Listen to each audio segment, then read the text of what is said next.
Hallelujah. सभी को जय मसीह की। मैं अमरीक जॉय आज एक बार फिर प्रभु पिता का धन्यवाद करता हूँ कि प्रभु पिता ने समय दिया कि परमेश्वर के वचन आपके साथ बांट सकूँ। मेरा YouTube channel Hindi Punjabi Bible study Amrik Singh, इस चैनल के ऊपर मैं आपका स्वागत करता हूँ।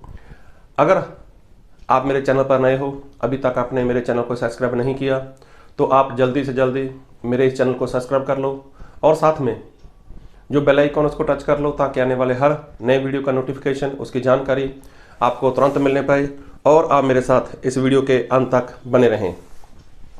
आज मैं जो आपसे बात करने वाला हूं, इसको ध्यान से सुनना।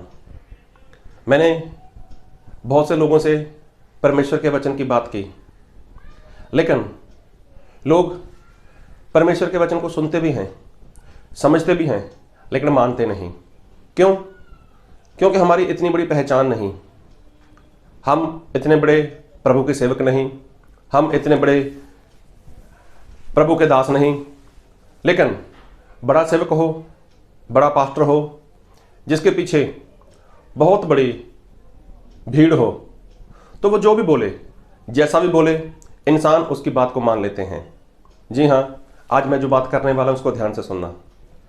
आज मैं आपके सामने एक छोटी सी वीडियो रखने वाला हूं और उस वीडियो को देखना और सुनना और समझना।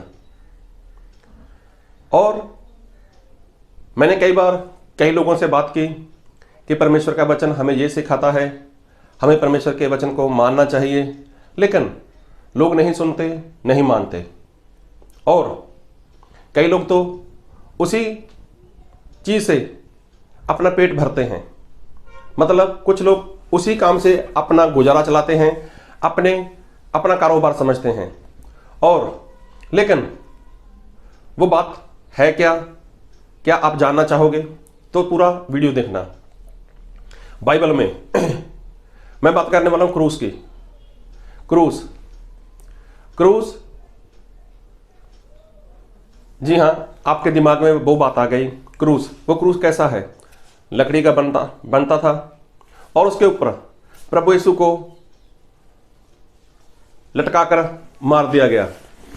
और आप ये भी जानते हो कि प्रभु यीशु के दाएं और बाएं, मतलब लेफ्ट साइड और राइट साइड, दो डाकू लोग थे। और डाकू लोग कैसे थे? वो गुनाहगार थे। चलो, उनको तो सजा मिली, लेकिन प्रभु यीशु के अंदर कोई गुनाह नहीं था, कोई पाप नहीं था, आप अच्छे से जानते हो। फिर भी प्रभु यीशु को उस क्रूस के ऊपर लटकाकर मार दिया गया। लेकिन आज ज़्यादातर होता क्या है कि वही क्रूस आज मसीही लोगों का एक निशान बन चुका है, सिंबल बन चुका है। आज बड़े बड़े घर देखना, मसीह को मानने वाले लोग, उनके घर के बाहर एक बड़ा सा क्रूस लगा रहता है। और तो और चर्च देखना, चर्च के ऊपर क्रूस लगा रहता है। और तो और किसी का बाइबल देखना, बाइबल के ऊपर भी क्रूस लगा रहता है। और तो और कई सेवक लोग, कई संस्थाओं के लोग, मंडलियों के लोग, वो अपने गले के अंदर, मतलब यहां गले में क्रूस को लटका कर रखते हैं। तो मैं एक बात पूछना चाहता हूं। मैंने अक्सर कई लोगों को सवाल किया कि ये जो आप क्रूस लगाते हो अपने घर के ऊपर या चर्च के ऊपर या आपकी गाड़ी के ऊपर या आपके बाइबल के ऊपर, या आपने क्रूस को गले में पहना हुआ है, तो सच में ये क्रूस है किसका? किसका क्रूस है? क्या प्रभु यीशु का क्रूस था? या जो प्रभु यीशु के साथ दो डाकू थे लेफ्ट राइट में, उनका क्रूस था? क्या कोई निशानी है? आपने चर्च बहुत बढ़िया बनाया है, काफी पैसा खर्च किया है और उसके ऊपर के बड़ा सा क्रूस बना दिया आपने, तो वो क्रूस किसका है? प्रभु यीशु का या डाकुओं का? क्या क्रूस मसीही लोगों की निशानी है? क्या बाइबल में कहीं पर मिलता है कि प्रभु यीशु के चेले क्रूस लेकर चलते थे? आज लोगों की पहचान उसी क्रूस से हो गई। बड़ा सा क्रूस लोगों ने घर के ऊपर बनाकर रखा हुआ है, चर्च के ऊपर बनाकर रखा हुआ है, गाड़ी के ऊपर खुदवा कर रखा हुआ है। अभी बात को ध्यान से सुनना। क्या क्रूस वो आशीष की निशानी है? क्या क्रूस से किसी का उद्धार हुआ? क्रूस कि सज़ा किसको मिलती थी? जो गुनहगार था, जिसने गुनाह किया हो, जिसने अपराध किया हो। और मैंने कई बार बोला कि भैया क्रूस वो श्रापित है, वो क्रूस श्रापित है, उसको घर में नहीं रखना चाहिए। लेकिन बहुत से लोग उसी क्रूस से व्यापार करते हैं, उनका गुजारा चलता है। कई बार तो इंसान जब बंदगी या मीटिंग करना चाहता है ना, तो बड़े बड़े पोस्टरों के ऊपर क्रूस का निशान लगा कर रखता है, एक लेफ्ट साइड में, एक राइट साइड में। तो बीच में लिखा रहता है परमेश्वर का वचन लिखा रहेगा, लेकिन दो साइड में क्रूस रखेंगे। तो खैर, मैं जो कहना चाहता हूं, क्या क्रूस वो आशीषित है? मान लो किसी के बाप से कोई गुनाह हो गया, या किसी के भाई से कुछ गुनाह हो गया, और उसका गुनाह काफी भारी था, और जज साहब के सामने वो चला गया, और जज साहब ने उसको सजा सुना दी कि इसको फांसी पर लटका दो। अब सोचो, उसको फांसी के ऊपर लटका दो, और फांसी के ऊपर लटकाने के लिए उनको फंदा चाहिए होता है। फंदा वो रस्सी का बना होता है, अच्छे से जानते हो, आप लोगों ने देखा होगा फिल्मों में। तो जो फंदा होता है वो रस्सी का होता है। अब किसी का भाई, किसी का बाप अगर उस फंदे से लटक कर मार डाला जाए, तो उसके पास वो जज साहब के सामने जाएगा, उसको बोलेगा जज साहब ये फांसी का फंदा हमें दे दो, और हमें इसको अपने घर में अच्छे से सजा कर रखना है। क्या ऐसे लोग उस फंदे से वो प्रेम करेंगे? क्या वो प्रेम करेंगे? नहीं। उनके अंदर क्या हो जाएगी? उनके अंदर तो उस फंदे के प्रति नफरत होगी। उनको लगेगा इस फंदे के ऊपर मेरा भाई या मेरा पिता, उसको मार डाला गया, तो वो उस फंदे को, उस रस्सी के फंदे को कभी भी प्रेम नहीं करेगा। क्यों? क्योंकि उनको उससे नफरत होगी, उससे उनको घृणा होगी, उसको पसंद नहीं करेंगे। किसी का भाई, किसी का बाप उसके ऊपर मरा हो तो वो उसको पसंद नहीं करेगा। लेकिन सोचो, प्रभु यीशु, उसको तो क्रूस के ऊपर लटका कर मार दिया। आज लोग प्रभु यीशु को प्रेम नहीं करते। जी हाँ, प्रभु यीशु की बात को सुनकर उसको मानते नहीं हैं, लेकिन क्रूस से प्रेम करते हैं, क्रूस से प्रेम करते हैं। तो बाइबल में जो कहना चाहता हूं उसको ध्यान से सुनना, उसको ध्यान से सुनना। और मैं जो कहना चाहता हूं उस एक वचन पढ़ूंगा आपके लिए, और मैं वचन पढ़ूंगा आपके लिए, और वो वचन है गलातियों उसका 3 अध्याय, गलातियों उसका 3 अध्याय और उसके 13 वचन। मसीह ने जो हमारे लिए श्रापित बना, हमें मोल लेकर व्यवस्था के श्राप से छुड़ाया, क्योंकि लिखा है कि जो कोई काठ पर लटकाया जाता है वह श्रापित है। तो यहाँ पर लिखा है प्रभु यीशु श्रापित हैं, क्योंकि प्रभु यीशु को काठ पर लटकाया गया। तो क्या सच में प्रभु यीशु पवित्र थे या वो श्रापित थे? तो बाइबल तो हमें बार बार बताती है प्रभु यीशु पवित्र थे, पवित्र आत्मा के द्वारा पैदा हुए, प्रभु यीशु के अंदर कोई गलती नहीं, प्रभु यीशु के अंदर कोई पाप नहीं। तो फिर यहां पर बार बार जो लिखा है कि प्रभु यीशु पवित्र हैं, तो यहां पर लिखा है जो काठ पर लटकाया गया वो श्रापित है। फिर पढ़ूंगा, मसीह ने जो हमारे लिए श्रापित बना। मसीह किसके लिए? मनुष्य के लिए, आपके लिए, मेरे लिए, हम सभी के लिए, हर इंसान के लिए प्रभु यीशु श्रापित बने। हमें मोल लेकर व्यवस्था के श्राप से छुड़ाया, क्योंकि लिखा है जो कोई काठ पर लटकाया जाता है वह श्रापित है। जो कोई काठ पर लटकाया जाता है वो श्रापित है। तो जब तक प्रभु यीशु को काठ पर नहीं लटकाया गया, तो क्या प्रभु यीशु श्रापित हुए? तो क्या प्रभु यीशु श्रापित थे? प्रभु यीशु श्रापित कब हुए? जब प्रभु यीशु को काठ पर लटकाया गया। तो काठ पर मतलब क्रूस पर। तो क्रूस पर किसको लटकाया जाता था? जो गुनहगार हो, जिसके अंदर कोई गुनाह हो। तो प्रभु यीशु के अंदर कोई गुनाह तो नहीं था, लेकिन जब प्रभु यीशु को काठ के ऊपर, क्रूस के ऊपर लटकाया गया, तब प्रभु यीशु श्रापित हुए। तो किसकी वजह से? क्रूस पर लटकाए जाने की वजह से प्रभु यीशु श्रापित हुए। तो देखो, क्रूस ने उस पवित्र परमेश्वर को, बेटे को, उस पवित्र परमेश्वर के बेटे को श्रापित बना दिया। अरे आपके मुक्तिदाता को, मेरे मुक्तिदाता को, हम सभी के मुक्तिदाता को, हमारे उद्धारकर्ता को किसने श्रापित बना दिया? उस काठ ने, उस क्रूस ने। तो जिसने प्रभु यीशु को श्रापित बना दिया, तो क्या आज उससे प्रेम करना चाहिए? उससे प्रेम करोगे आप? अरे उसके लिए आपके अंदर नफरत होनी चाहिए। इसकी वजह से प्रभु यीशु श्रापित हुए, इसकी वजह से प्रभु यीशु को मार डाला गया। आज बड़े बड़े चर्चों में, बड़े बड़े सेवक लोगों की गाड़ियों के ऊपर क्रूस, घरों में क्रूस, हर जगह पर गले में क्रूस। तो ये सारी श्रापित की निशानी है। आज लोग क्रूस से प्रेम करते हैं, लेकिन सही में क्रूस के कारण प्रभु यीशु श्रापित बने। प्रभु यीशु क्रूस, पाप की वजह से वो क्रूस पर लटकाए गए। प्रभु यीशु के अंदर कोई पाप नहीं था। जब प्रभु यीशु को किसी अदालत में लेकर गए, क्या गुनाह साबित हुआ? नहीं हुआ। क्या प्रभु यीशु के ऊपर कोई दोष लगा? लेकिन दोष लगने के बाद क्या प्रभु यीशु में कोई गुनाह पाया गया? कोई नहीं, एक भी नहीं। तो फिर प्रभु यीशु को क्रूस पर लटकाया गया, और क्रूस के ऊपर लटकाए जाने के कारण प्रभु यीशु श्रापित बन गए। तो जो क्रूस प्रभु यीशु को श्रापित बना सकता है, तो क्या आप उससे आशीष पाओगे? क्या उस क्रूस से आप अपने घर में आशीष ले सकते हो? अरे जो श्रापी चीज़ है, आज लोग उसी क्रूस का व्यापार करते हैं, उसको बनाते हैं, उसको अच्छे से पेंट करते हैं, अच्छी सी कीमत रखते हैं और अपने घर का गुजारा चलाते हैं। अपने घर का, अपने पेट को उसी से वो भरते हैं। तो क्या ऐसे करने से आपके घर में शांति आएगी? आज बहुत से ऐसे लोग हैं जो क्रूस से पैसा कमाते हैं, उसको सेल करते हैं, लेकिन मेरी बात को कोई मानेगा नहीं। क्यों?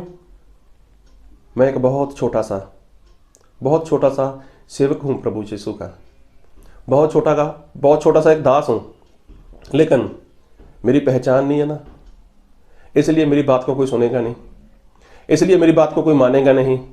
लेकिन मैं आपको कुछ दिखाना चाहता हूँ। हमारे पंजाब में बहुत बड़े सेवक हैं, अपोस्टल अंकुर नरूला जी। वो भी तो बोल रहे हैं, अरे मेरी किसी बात का यकीन नहीं करना, तो कम से कम इतने बड़े सेवक का, उनकी बात का, जो सच्ची बात बता रहे हैं, कम से कम उसकी बात का तो विश्वास करो।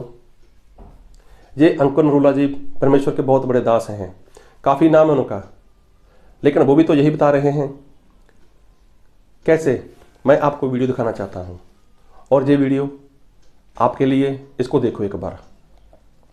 ਆਪਾਂ ਕਾਲਜਾਂ ਦੇ ਬਾਹਰ, ਸਕੂਲਾਂ ਦੇ ਬਾਹਰ ਕ੍ਰਾਸ ਦੇਖਦੇ ਹਾਂ, ਹਨਾ। ਉਹ ਕੀ ਹੈ ਕ੍ਰਾਸ? ਉਹ ਕੋਈ ਕ੍ਰਿਸਚਨ ਧਰਮ ਦੀ ਨਿਸ਼ਾਨੀ ਨਹੀਂ ਹੈ। ਬਾਈਬਲ 'ਚ ਲਿਖਿਆ ਕ੍ਰਾਸ ਸ਼ਰਮਿੰਦਗੀ ਦੀ ਨਿਸ਼ਾਨੀ ਸੀਗੀ, ਤੇ ਡਾਕੂਆਂ ਨੂੰ, ਅਪਰਾਧੀਆਂ ਨੂੰ, ਰੇਪਿਸ ਨੂੰ ਦਿੰਦੇ ਸੀ ਕ੍ਰਾਸ ਦੀ ਮੌਤ। ਤੇ ਬਾਈਬਲ 'ਚ ਲਿਖਿਆ ਜਦੋਂ ਪ੍ਰਭੂ ਯਿਸੂ ਮਸੀਹ ਨੂੰ ਸੂਲੀ ਤੇ ਚਾੜਿਆ ਗਿਆ, ਤੇ ਰਾਜਾ ਨੇ ਪੁੱਛਿਆ ਕਿ ਜੇ ਯਿਸੂ ਮਸੀਹ ਤੂੰ ਇਨਕਾਰ ਕਰ ਦੇਵੇਂ, ਸਿਰਫ ਮੂੰਹ ਤੋਂ ਕਹਿ ਦੇਵੇਂ ਕਿ ਆਰੋਪ ਝੂਠੇ ਨੇ, ਕਿਉਂਕਿ ਨਾ ਇਹਨਾਂ ਕੋਲ ਸਬੂਤ ਨੇ, ਨਾ ਇਹਨਾਂ ਕੋਲ ਕੋਈ ਤੱਥ ਨੇ, ਸਿਰਫ ਤੇਰੇ ਨਾਲ ਜੈਲਸੀ ਤੇ ਤੈਨੂੰ ਇਸ ਰੂਸ ਤੇ ਚੜਾਉਣ ਦੀ ਮੰਗ ਕਰਦੇ ਨੇ। ਤੇ ਪ੍ਰਭੂ ਯਿਸੂ ਮਸੀਹ ਨੇ ਕਿਹਾ, ਮੈਂ ਆਪਣੀ ਮਰਜ਼ੀ ਦੇ ਨਾਲ ਆਪਣੇ ਆਪ ਨੂੰ ਤੇਰੇ ਹੱਥਾਂ 'ਚ ਸੌਂਪਦਾ, ਔਰ ਆਪਣੀ ਮਰਜ਼ੀ ਨਾਲ ਆਪਣੀ ਜ਼ਿੰਦਗੀ ਵਾਪਸ ਲਵਾਂਗਾ। ਔਰ ਤੀਜੇ ਦਿਨ ਬਾਈਬਲ 'ਚ ਲਿਖਿਆ ਪ੍ਰਭੂ ਯਿਸੂ ਮਸੀਹ ਮੁਰਦਿਆਂ ਤੋਂ ਜੀ ਉੱਠੇ, ਔਰ ਇਹੀ ਮੈਸੇਜ ਹੈ ਕਿ ਉਹ ਜੀ ਉੱਠੇ, ਸਾਡੀਆਂ ਬਿਮਾਰੀਆਂ ਨੂੰ ਉਹਨੇ ਕਰੂਸ ਤੇ ਚੁੱਕਿਆ। ਅੱਜ ਜਿਹੜਾ ਬੰਦਾ ਕਿਸੇ ਵੀ ਧਰਮ ਦਾ ਹੋਏ, ਜਿਹੜਾ ਇਹ ਬਿਲੀਵ ਕਰੂਗਾ ਕਿ ਪ੍ਰਭੂ ਯਿਸੂ ਮਸੀਹ ਨੇ ਮੇਰੀ ਸ਼ਰਮਿੰਦਗੀ ਲਈ ਕ੍ਰਾਸ ਚੁੱਕਿਆ, ਉਹਦੀ शर्मिंदगी खत्म होगी, वो किसी भी तरह की क्यों ना हो। देखो, आपने देख लिया। तो प्रेरित अंकुर नरूला जी यही बोल रहे हैं कि जो क्रूस है वो क्या है? वो श्राप है। तो आज लोगों के घर में श्राप है क्रूस के कारण। आज लोगों की गाड़ी के ऊपर क्रूस लगा हुआ है, वो श्राप है। आज लोग अपने चर्च के अंदर क्रूस लगाकर बैठे हुए हैं, घर के ऊपर क्रूस लगाकर बैठे हैं। ये सारा क्या है? ये श्राप तो है। मेरी बात का यकीन नहीं करना मत करो, लेकिन इतने बड़े दास, इतने बड़े प्रभु के सेवक बोल रहे हैं, अरे कम से कम उनकी बात का तो विश्वास करो, उनकी बात का तो विश्वास करो कि क्रूस एक श्रापित है, और श्रापित चीज आपको कभी भी आशीष नहीं कर सकती। लेकिन मुझे नहीं मालूम कि जलंधर शहर के अंदर जो खांबरा नाम की जगह है, जहाँ पर अपने अपोस्टल जी संगति करते हैं, मुझे नहीं मालूम कि वहाँ पर क्रूस लगा है या नहीं लगा, मैंने देखा नहीं वहाँ पर। तो मैं यही कहना चाहता हूँ, अगर वहाँ पर लगा है क्रूस, जो वहाँ पर उनकी चर्च है या बड़ी सी बिल्डिंग है, अगर वहाँ पर लगा है, तो क्या ऐसा प्रचार कर कर सुनकर लोग बच जाएंगे? अगर वो क्रूस वहाँ पर लगा है, खामरा चर्च के अंदर या बाहर लगा हुआ है, तो ऐसा प्रचार कर कर ऐसा प्रचार सुनकर क्या लोग बचेंगे? क्या वो लोग अपने घर से क्रूस निकालेंगे? क्या अपने गले से क्रूस निकाल देंगे? क्या लोग क्रूस का व्यापार करना बंद कर देंगे? अगर क्रूस खामरा चर्च के अंदर लगा है तो। अगर नहीं लगा तो फिर आप परमेश्वर के दास जो बात बोल रहे हो, मैं यही कहूँगा कि सभी लोग उस बात को मानो, मेरी बात को मत मानो। लेकिन परमेश्वर के इतने बड़े दास जिनका बहुत बड़ा नाम है, बहुत बड़ा नाम है, जब वो बोल रहे हैं तो आपको मान लेना चाहिए। ये सच्ची बात है कि क्रूस वो श्राप की निशानी है, उससे श्राप मिलता है और उसी के कारण प्रभु यीशु श्रापी हुए। लेकिन जो चीज, जो वस्तु किसी को श्रापित कर सकती है, तो उससे आप आशीष की कभी भी आशा नहीं रख सकते। लेकिन एक छोटा सा दास, छोटा सा सेवक हूं, कोई नहीं सुनेगा, कोई नहीं मानेगा। इसलिए मैंने ये वीडियो आपके सामने रखा है, इतने बड़े दास की वीडियो। लेकिन एक बात और कहना चाहूँगा, इस बात को ध्यान से सुनना, और मैं वचन पढ़ूंगा आपके लिए। दूसरा क्रंथियो उसका 3 अध्याय, इसलिए उसका 12 वचन से, दूसरा क्रंथियो 3 अध्याय उसके 12 वचन। इसलिए ऐसी आशा रखकर हम हियाव के साथ बोलते हैं। तो देखो, परमेश्वर का दास संत पौलुस वो ऐसा कह रहे हैं कि हम पूरे हिम्मत के साथ, हम पूरे हौसले के साथ, पूरे हियाव के साथ बोलते हैं। तो यहाँ पर अकेले संत पौलुस बात नहीं कर रहे, वो खुद की बात नहीं कर रहे कि मैं बोलता हूँ, लेकिन यहाँ पर बोलते हैं कि हम हियाव के साथ बोलते हैं और मूसा के समान नहीं। देखो, परमेश्वर के दास संत पौलुस क्या बोलते हैं कि मूसा के समान हम नहीं बोलते। तो ये मूसा कोई आम खास व्यक्ति नहीं है। इनके बारे में, इनके विश्वास के बारे में परमेश्वर ने खुद गवाही दी कि मूसा के जैसा पूरी पृथ्वी पर कोई नम्र व्यक्ति नहीं। तो देखो, यहाँ पर ऐसा लगता है कि जैसे पौलुस मूसा की निंदा कर रहा हो। क्या बोलते हैं? इसलिए ऐसी आशा रखकर हम हियाव के साथ बोलते हैं और मूसा के समान नहीं, जिसने अपने मुंह पर पर्दा डाला था ताकि इजरायली उस घटने वाले तेज के अंत को ना देखें, परंतु वे मतिमंद हो गए, क्योंकि आज तक पुराना नियम पढ़ते समय उनके हृदयों पर वही पर्दा पड़ा रहता है, पर वह मसीह में उठ जाता है। आज तक जब कभी मूसा की पुस्तक पढ़ी जाती है तो उनके हृदय पर पर्दा पड़ा रहता है, परंतु जब कभी उनका हृदय प्रभु की ओर फिरेगा तब वह पर्दा उठ जाएगा। अब देखो, इतने बड़े दास मूसा के बारे में संत पौलुस ने बोला कि हम मूसा के समान नहीं बोलते। मूसा ने क्या छुपाया? जब मूसा ने परमेश्वर से बात की तो मूसा के चेहरे के ऊपर कितना सारा प्रकाश था। और जब मूसा प्रजा के लोगों के पास आते थे, मूसा लोगों से बात करते थे, तब वो अपने चेहरे के ऊपर क्या करते थे? वो पर्दा डाल लेते थे और लोगों के साथ बात करते थे। अपने चेहरे को वो छुपा लेते थे पर्दे के साथ कि कहीं प्रकाश लोगों के सामने दिखाई ना दे। लेकिन ये बात मूसा को छुपानी नहीं चाहिए थी, ऐसी बात संत पौलुस बोलते हैं। वो बात इसलिए नहीं छुपानी चाहिए थी, जब लोग पूछेंगे मूसा आपके चेहरे से इतना प्रकाश क्यों, तो मूसा उनको बता सके, देखो ये परमेश्वर की कृपा से हुआ, मैं परमेश्वर की उपस्थिति में बैठा, जैसा परमेश्वर ने चाहा मैंने वैसा ही किया, जैसा परमेश्वर चाहते हैं मैं वैसा ही जीवन जी रहा हूँ, और ये परमेश्वर की कृपा से परमेश्वर ने मुझ पर अपना अनुग्रह किया।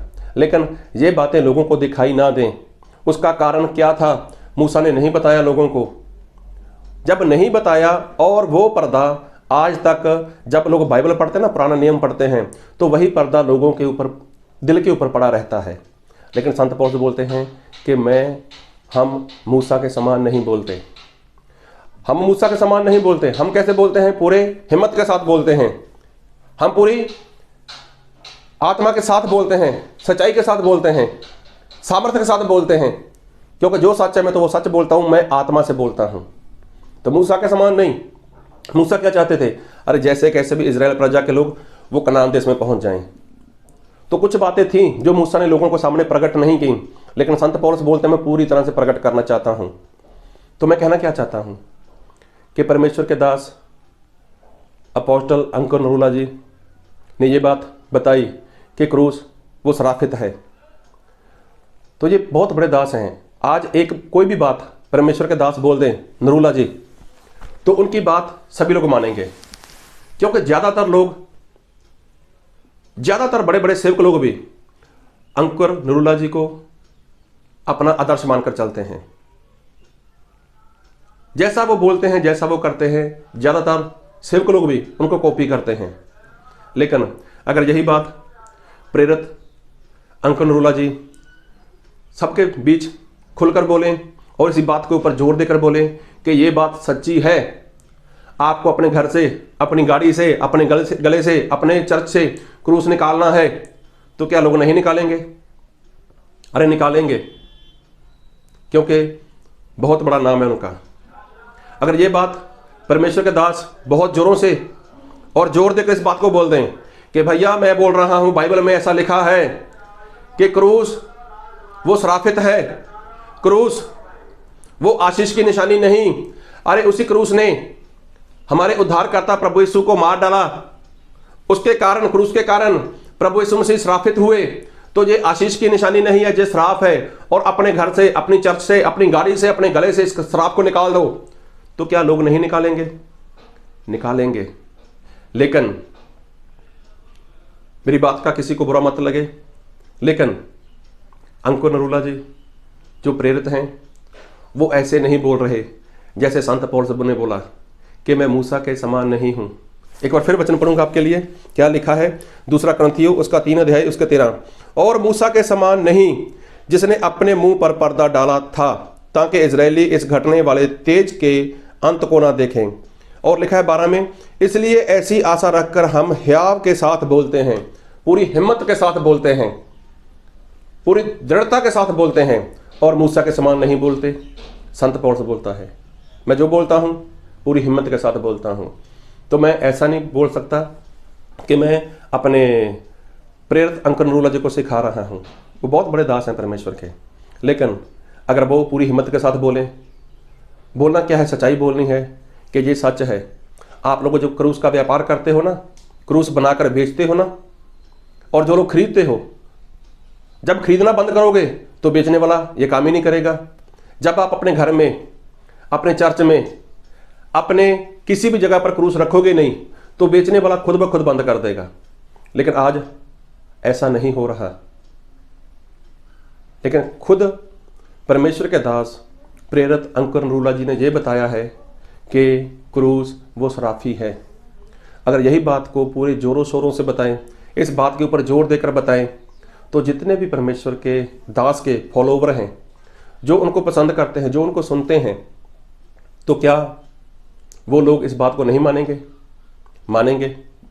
लेकिन इस बात को अगर जोरों शोरों से बोला जाए तो ऐसा हो सकता है। मैं फिर कहता हूं, आप मेरी मत सुनो, मेरी कोई पहचान नहीं है, मेरी कोई पहचान नहीं है, लेकिन इतने बड़े परमेश्वर के दास की कितनी बड़ी पहचान है।